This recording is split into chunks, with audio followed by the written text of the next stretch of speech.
So this reflection time with Nisinuga Reflections. You are precious, your life is precious, you have only one life, you have the right to live it well and make the best of it. So this session we shall be looking at mental health. What is mental health? What are the parameters for assessment of mental health to know whether one is having and enjoying a positive mental health, a negative mental health, a growing mental health, or a depreciating mental health. So these are some of the things we shall look at and what you can do to improve upon your mental health status. So if this is your first time reflecting with me, this is Nisinuga Reflections. Subscribe to my channel, give thumbs up, share your comments about your own opinion, your own thoughts about the topic being discussed. And if you have any other thing that relates to life and living that we need to talk about, you let me know in the comment section. I'm a Gala counselor by training and by profession.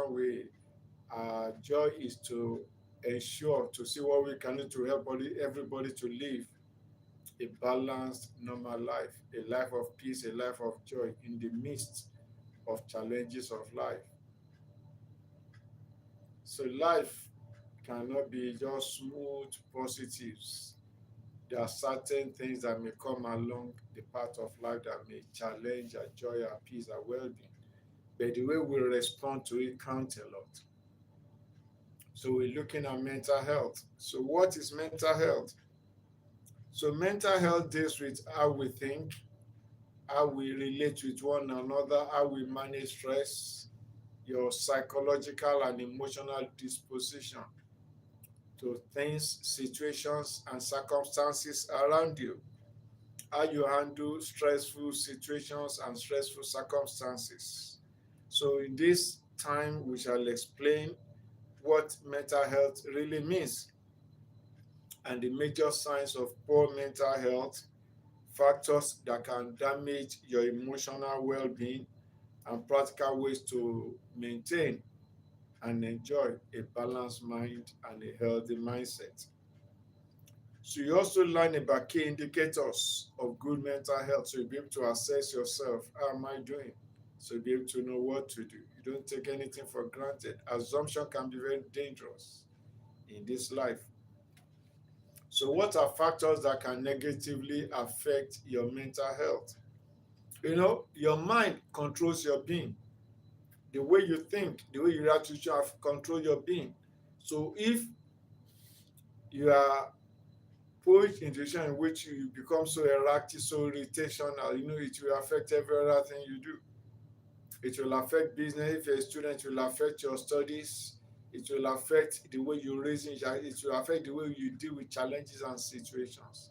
That's why your mental health, that is the health status of your brain, of your thinking faculty, of your interpretation and perceptions of things and circumstances, so that you don't allow yourself to be boxed into a situation that which will now affect your rational thinking, which will affect your personality.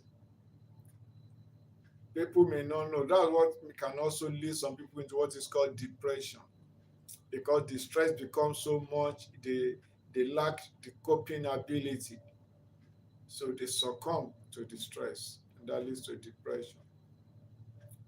And the opposite is that the person becomes so reactional, so tensed, so irritational, and anger and temperament becomes uncontrollable. You just become snapping and things like that. And that may not be good for your personality. So that's why it's good for you to know. So we also learn about habits that improve your emotional well-being and mental wellness. Simple ways to prevent mental health problems, and practical daily tips on how to keep healthier mental status. So as we continue, what is meant by mental health? Mental health refers to your emotional, that's your feelings, psychological, that's your reasoning, and your social well-being, that's how you relate with others. If you are so irritant, people will move away from you. If your feelings, your emotions are too sensitive, people will also try to avoid you. So, and if your reasoning is faulted because of the stress, then so how do you now live a happy and joyful life? That's why these things are very important. So that's why we say this channel is focused to situations that is germane to your well-being, to the way you relate with others, to make you to be happy with yourself, moment by moment, day by day, to be able to keep your head above the waters. So it affects how you think. Like I said, how you think. They say, this one is not thinking straight. You cannot think straight if your brain has been boxed by stress, and by maybe you have been disappointed, you have been listening to toxic comments, you have been dealing with toxic people, you have found yourself in a very toxic environment, and people are not, you say, what is this? So in that case, to be able to reason, say, well, what do I say now that be acceptable? What do I do now that be acceptable? If I say this is criticism, if I say, what if I do this? What do I now do that? So it cannot mean I can't do anything right. You know, you are snapping. You are getting to that breaking point. And that's what this one is all about. You don't allow anybody to push you to that point, to that breaking point. So you have to learn what is called coping skills. That will be talk for another day. Coping skills in challenging situations. So your mental health affects how you feel. You see, if you are oversensitive about yourself, then it affects your feeling. See the way they're looking at me, see the way she's looking at me, see the way she talked to me, see the way she addressed me, you become oversensitive to yourself. But if you have good self-concept, if you have good self-esteem, then you don't put so much weight on people's comments, because you have to start with self-understanding, self-acceptance, self-confidence. That's part of the coping skills. So in that case, you'll not be too much concerned about what people say or what people do about the way you dress, the way. Once you know you have assessed, you say that, yeah, my dress is neat. It may not be expensive, but it's neat, it's decent, it's corporate, it fits the environment. They're only looking at the cost of the textile material, or whether it's a designer outfit or it's not designer outfit. That is secondary. As if it's life competition. Are you competing with anybody in dressing? That's where you can get yourself into trouble. If you are following social media, hula baloo, then that may get yourself into trouble. So those are part of the social skills you learn, so that you don't get your mental status to be truncated. So how you react to situations is also a way to assess your mental health. So are you proactive or reactive? Do you find yourself as if everybody is your enemy, everybody hates you? Then that is a dangerous way to find oneself. So then how you relate with other people, having noted all these other things we've said before, it will affect the way you relate with other people. So that's very, very, so good mental health does not mean that life is perfect. It just means that you are coping well with situations and circumstances and people around you. So healthy mind supports a healthy life. So what are the signs that you see to be able to assess whether this person is having a good mental or this person is having mental health challenges? And note that mental health challenges can affect the physical health on the long run. I repeat, the mental health status can affect the physical health status on the long run. So that's why you cannot take this for granted. So factors we use to assess mental health. Number one is emotional stability. Are you easily swayed in your emotion by things that happen around? Do you easily lose your temper, or somebody can easily say some sweet nothings and you lose control and you just start to laugh and not know that they are just setting you up. So you have to have emotional stability, understand yourself, understand what are things that make you sad. Then you'll be very, like the Bible advises, be quick to hear and slow to speak. It's not everything you respond to. It's not everything you hear. It's not everything you see that you respond to. You have to learn control of mind, control of your tongue, control of the things you say. All those things will help you in this thing we're talking about. So how clear is your thinking? Are you able to concentrate on task at hand? And when you are discussing, are you able to concentrate? Or when you are discussing with somebody, your mind is somewhere else, then that is a sign that there's a problem. So ability to concentrate on tasks, on discussions, on whatever you are purposed to be doing at that material time is very important. And when you ask questions or you have to contribute, the way you process your thought part, the way you align your response shows whether your mental status is stable or you are under stress. Now, your relation with other people, is it a healthy relationship? Are you always on quarrel sometimes? Do you easily misinterpret what other people say? Do you misjudge their body languages and so on like that? Then your ability to manage stress. Yes, stress is part of life. Stress is part of life, but we have some stresses have to be put at manageable level. So it's when the stress is beyond your coping capacity that become problem. But those are things that are, so you have to learn things that within your area of control, things outside your area of control, things that influence you. So if you know how to manage that, it will help. Now, do you sleep very well? And do you eat very well? So your sleeping pattern and eating pattern also indicates your mental health status. People that have mental health challenges, their eating habit is erratic. Sometimes they overeat, sometimes they undereat. They just snack. They eat between meals and sometimes they just don't feel hungry. But yet, they don't feel like eating anything. They may feel hungry, but they just lose their appetite because the mind has been seriously disturbed. So then your self-esteem. Do you have positive self-esteem or negative self-esteem? That is, do you look well at yourself? Do you see yourself as a very important person? Or do you see yourself as inferior to other people around you? So sense of inferiority complex is negative. So sense of superiority complex is negative. So you have to take yourself for who you are.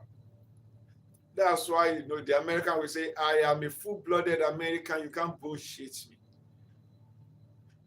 Okay, I may not have all the money in the world, but I'm a human being with my fundamental human rights. And that part of what my mom taught me when we were growing up is I may not have all the money in the world, but I'm a full-blooded human being and deserve every respect as a human being. So you can't talk to me or interact with me anyhow. Okay, so you have to learn to have that self-esteem. So and the ability to function well in school, in work, and in family life is very important. If you are coping well with your studies in school, but if you can't cope well when you are in the classroom, you can only hear what the lecturer or the teacher is saying, and then you feel out of the class, your mind is always somewhere, you always lose concentration, there is a problem. And at the workplace, you can only carry out your task and assignment as expected, then there's a problem. So that is it. So when the person constantly struggles in many of these areas, it indicates declining mental wellness and good mental health. So it's a challenge. So some warning signs include persistent sadness. Persistent sadness, you're always gloomy, you're always worried. So what is it? Why is this one happening to me? Oh, no. There's not, like the Bible says, there's nothing new under the sun. There's nothing that happened to you that has not happened to anybody else before. But the point is, since they survive it, you also will survive it. So you have to learn to encourage yourself.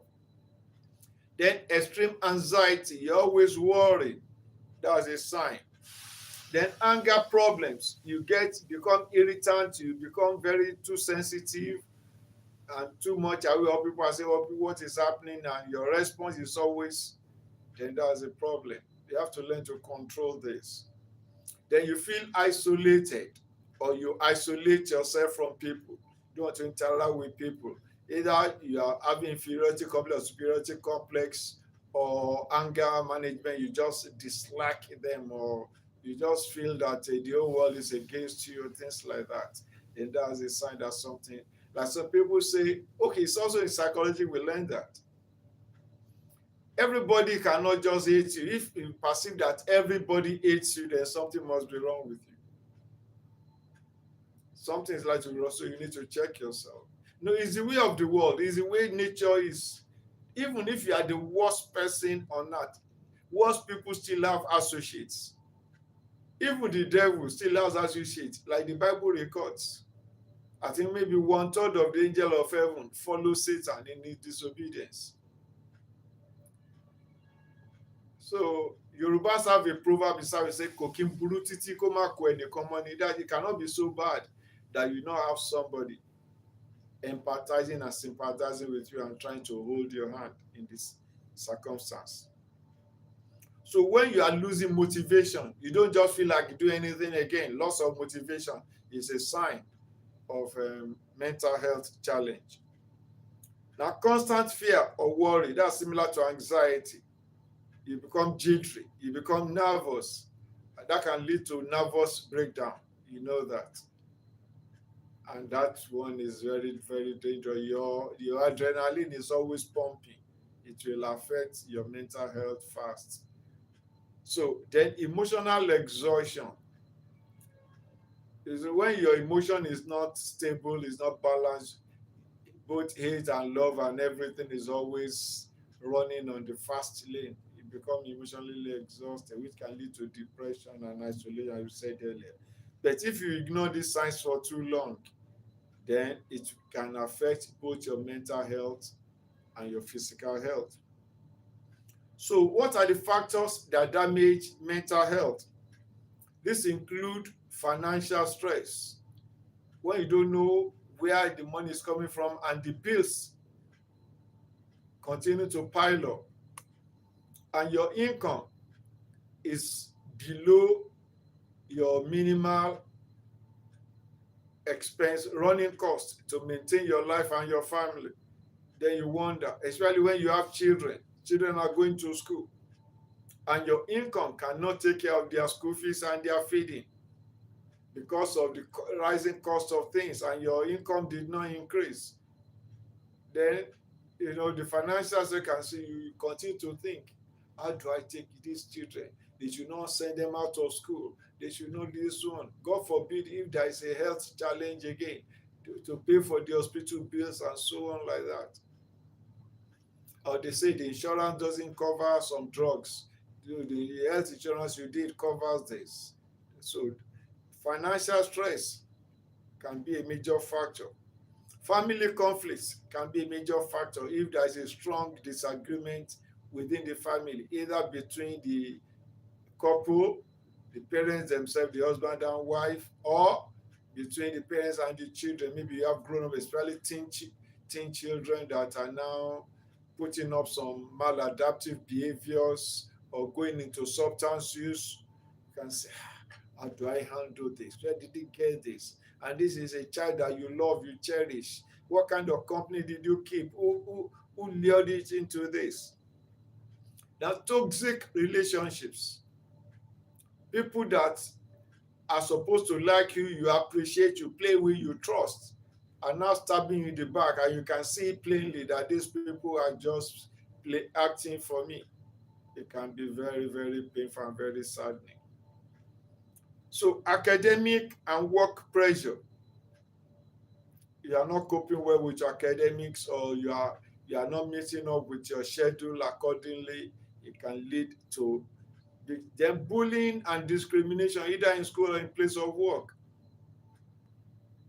It can become big problem. Then if you are not sleeping well enough, lack of sleep, it will affect your mental, because you did not allow the brain to rest well. So it can lead to that. Then substance use and substance abuse, that is when people start to take drug, maybe because you didn't sleep well, then you have to instead of to prevent yourself from sleeping at work or sleeping in school, you are now taking substances that can keep you alive, keep you awake. They keep you awake, but you to put your brain on hyperdrive, high speed. Then you open your eye, but you won't be able to raise it. You're on eye level. So that's then if you are not able to sleep because of that one you have taken, then you just by 2 a.m. in the midnight, your eyes are still open, and you still have to go to work or go to school the following day. You need something to put to rest, so you start to take sedatives or depressants. So you can see all those ones will affect the then poor diet and unhealthy lifestyle. So let's take note. So factors that can improve your mental health, which is something you need to know. Now, maintaining healthy relationships.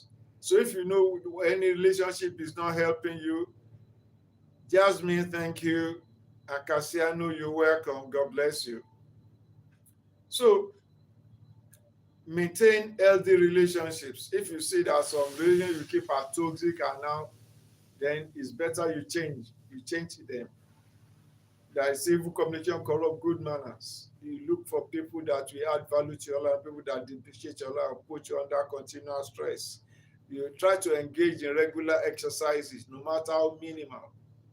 No matter how minimal, you may do 5 minutes exercise, 3 minutes, 10 minutes, and so on. It will help to keep your hormonal level and your blood flow and your heart in good condition. Then you need adequate sleep. You need to eat balanced diet. Then you need to engage yourself in positivity. Don't follow the pessimists.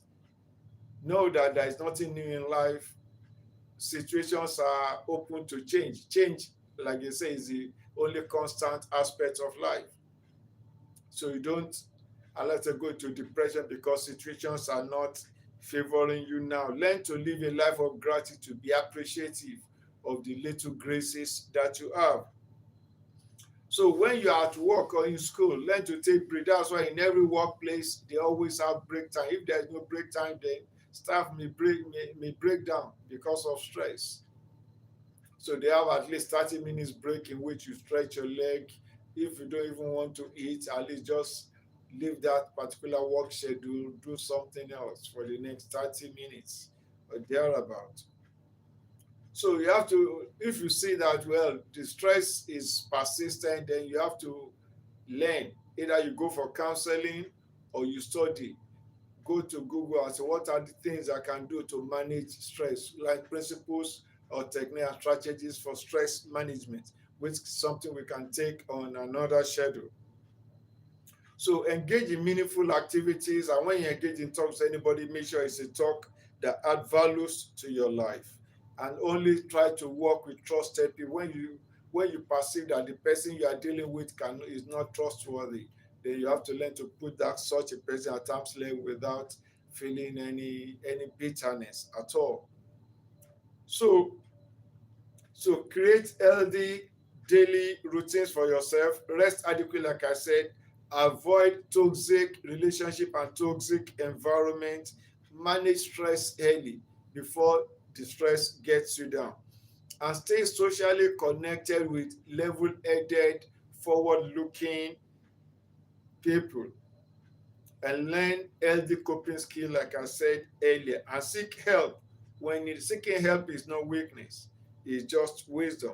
So mental health is not just about surviving, it's about living an emotionally balanced, peaceful, and resilient life, keeping your head above the waters.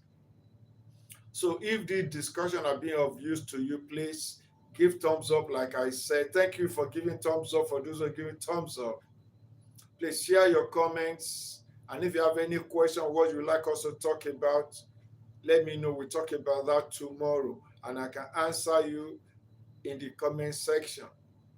Okay. Thank you once again for reflecting with me in Sinuga Reflection. God bless you. Stay healthy and stay stable.